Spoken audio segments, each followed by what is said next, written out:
Hello everyone, welcome to Learn and Enjoy YouTube channel.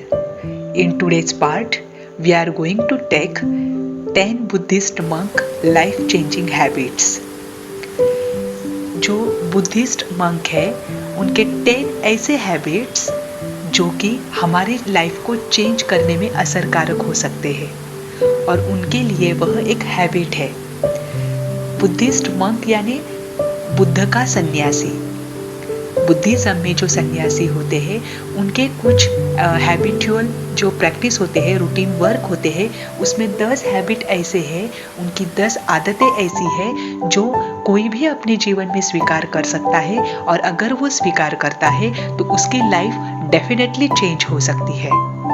तो आज ज़्यादा देरी न करते हुए हम आज का वीडियो स्टार्ट करते हैं। वो 10 हैबिट्स कौन से हैं उस मंक के, वो हम देखने जा रहे हैं। Then let's start the video. First point, outer decluttering. Outer decluttering यानी बाहरी अव्यवस्था का त्याग। अब बुद्धिस्ट मंक जो होते हैं वह मटेरियल्स जो है बाहर के उनको कम से कम यूज करने का प्रयास करते हैं। जितनी ज़रूरत है उतना ही वह अपने पास रखते हैं। अगर उसकी ज़रूरत नहीं है तो वह चीज़ वह अपने पास नहीं रखते हैं। ये उनके एक हैबिट में होता है और मोस्ट ऑफ सन्यासियों के हैबिट में यह चीज़ होती ही है कि अगर किसी चीज़ की, किसी मटेरियल की, बाहर की कोई भी बाहरी वस्तु है उसकी ज़रूरत नहीं है तो अपने पास नहीं रखना है। ये सबसे पहली हैबिट होती है और ये सबसे इम्पोर्टेंट हैबिट होती है क्योंकि हम बाहरी वस्तुओं का जितना कम संग्रह करेंगे उतना ही हमारा जीवन सादा और सिंपल और संतोषजनक होगा। इसे कहते हैं आउटर डीक्लटरिंग। सेकंड है इनर डीक्लटरिंग एंड इसमें ही आता है टेकिंग केयर ऑफ अदर्स, मतलब दूसरों की सेवा करना, जो भी हमारे साथ है उनका ध्यान रखना और अंतर की अव्यवस्था का त्याग करना। यानी जो हमारे अस्ताव्यस्त विचार है उनको त्यागने का प्रयास करना, ज़्यादा से ज़्यादा हमारे विचारों पर फोकस करना और वो सकारात्मक कैसे बने इस पर ध्यान देना। ये दूसरा था। तीसरा है मेडिटेटिंग अ लॉट। ज़्यादा से ज़्यादा समय ध्यान में बिताना।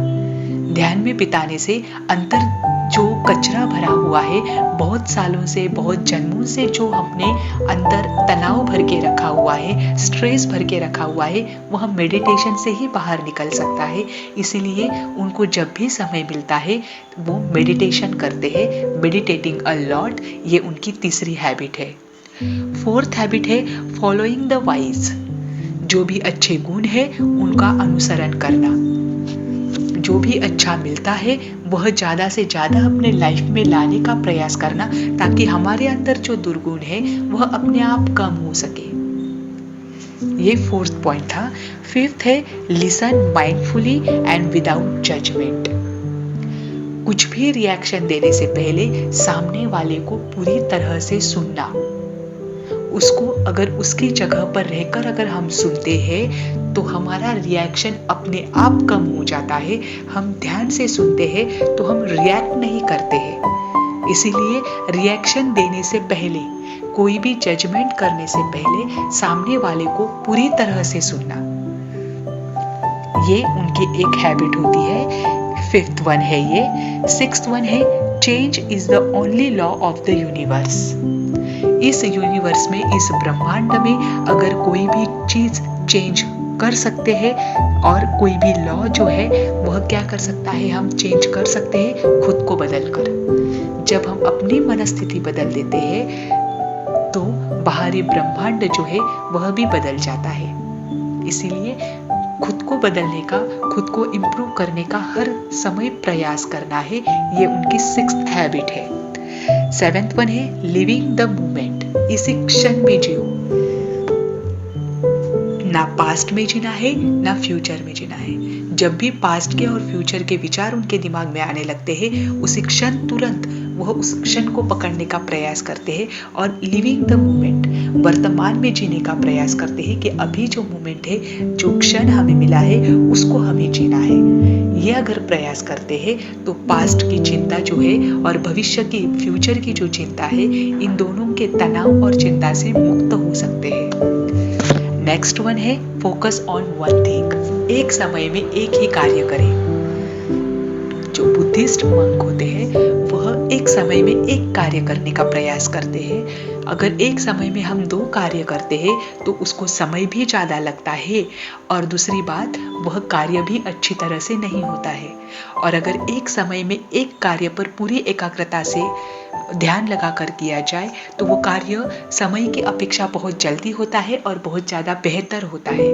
इसलिए फोकस ऑन वन थिंग, एक समय में एक ही चीज़ पर ध्यान देना है और ये मेडिटेशन में भी होता है। अगर हम एक समय में एक ही चीज़ पर ध्यान देते हैं तो हमारे ध्यान में हम जल्दी इम्प्रूवमेंट कर सकते हैं। The next one, give it everything you have got. हमें जो भी मिला है वह दूसरों को देना है, सब, चाहे ज्ञान हो चाहे कुछ भी हो। अगर वह हम दूसरों को बांटते हैं तो हमारे मन में गांठ नहीं रहती है और हमारे मन में गांठ नहीं होती है तो उस बोधि ज्ञान को प्राप्त करने के लिए हम तैयार होते जाते हैं और जो ब्रह्मांड में जो बहुत अनंत है उसको हम आसानी से स्वीकार कर सकते हैं। इसलिए हमें जो भी मिला है वह दूसरों को दे देना है। यह उनकी नेक्स्ट हैबिट है। और लास्ट वन है, let go of what you can't control. जिसे हम कंट्रोल नहीं कर सकते हैं, जिसे हम नियंत्रण में नहीं ला सकते हैं, उन चीजों को लेट गो करना, छोड़ देना, उसी समय उसको अपने दिमाग से निकाल देना, उस पर कोई स्ट्रेस ना लेना। जो हमारे नियंत्रण में है उसे चेंज करना है और जो हमारे नियंत्रण में नहीं है उस पर ध्यान नहीं देना है, उसको लेट गो करना है। ये उनकी नेक्स्ट हैबिट है जो 10th वन है। ये जो 10th हैबिट हमने देखी है, अगर हम इसे अपने जीवन में लाने का प्रयास करते हैं तो हमारी भी लाइफ डेफिनेटली चेंज होगी, कहीं ना कहीं किसी ना किसी मायने में ज़रूर होगी। और अगर ये लाइफ चेंजिंग हैबिट से अगर आपको कोई चेंजेस नज़र आए तो कमेंट बॉक्स में ज़रूर बताइएगा, ताकि आपके अनुभवों से दूसरे लोग भी अपने जीवन में चेंज कर ला सके और चेंज को प्राप्त कर सके। आपका वीडियो ये कैसा लगा ज़रूर बताइए। Thank you very much.